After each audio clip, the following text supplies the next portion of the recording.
یہ ہے عمر المختار، جنہوں نے شام کی حکومت کے خلاف لکھنے کے جرم میں جیل کاٹی، ملک بدر ہوئے اور ترکی میں پناہ گزینی کی زندگی بھی گزاری، اور وہ پناہ گزینوں کے حالات پر CNN کے لیے رپورٹنگ بھی کرتے رہے۔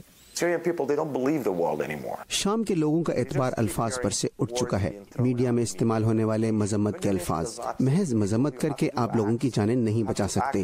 ان معصوم جانوں کو بچانے کے لیے آپ کو کچھ کر کے دکھانا ہوگا۔ عمر المقداد کہتے ہیں کہ سب سے پہلے یہ ریفیوجیز انسان ہیں، ان میں سے زیادہ تعداد پڑھے لکھے، مڈل کلاس اور محنتی لوگوں کی ہے، جنہیں بھیانک حالات میں دربدر ہونا پڑا ہے۔ جب میں ان سے بات کرتا ہوں تو وہ کہتے ہیں، دیکھو، جب ہمارا اچھا وقت تھا تو ہم نے دوسروں کے ساتھ ایسا سلوک نہیں کیا تھا۔ جب شام کا شمار بڑے ملکوں میں ہوتا تھا تو ہم نے عراقی، لبنانی، چیچن، صومالی، سوڈانی اور دوسرے ملکوں کے لوگوں کو پناہ دی تھی۔ ہم نے ہمیشہ پناہ گزینوں کا استقبال کیا۔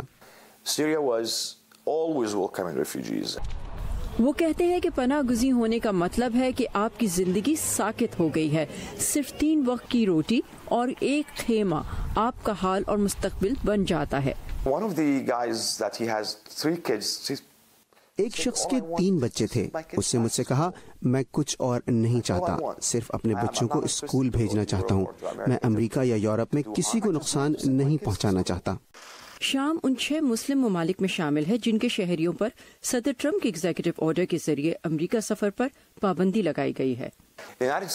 جنگی پناہ گزینوں کی جانب امریکہ کی صرف انسانی اور اخلاقی ذمہ داری نہیں بنتی، بلکہ جنیوا کنونشن کے مطابق امریکہ قانوناً بھی ذمہ دار ہے۔ وہ کہتے ہیں کہ اگر آپ سیریا کے زمینی حقائق کو مد نظر رکھ کر خود سے سوال کریں کہ عالمی برادری نے شام کے لوگوں کے لیے کیا کیا، تو جواب آپ کو خود مل جائے گا۔ میں کہتا ہوں کہ وہ شام میں دہشت گردی کو محض مینج کر رہے ہیں، کیونکہ اگر وہ دہشت گردی کے خاتمے میں سیریس ہوتے تو اس کا آغاز اسد حکومت سے کرتے، جو خود دہشت گرد ہے۔ آپ بچوں پر کیے گئے اس حملے کو کیا کہیں گے؟ عمر المقداد کہتے ہیں کہ شام کی موجودہ حکومت کے خلاف انقلاب صرف شام کے لوگوں پر لازم نہیں، بلکہ اس کا حق عالمی دنیا کو بھی ہے، کیونکہ ہٹلر کے بعد ہم نے کہا تھا کہ ہم پھر کبھی انسانیت کے ساتھ ایسا نہیں ہونے دیں گے۔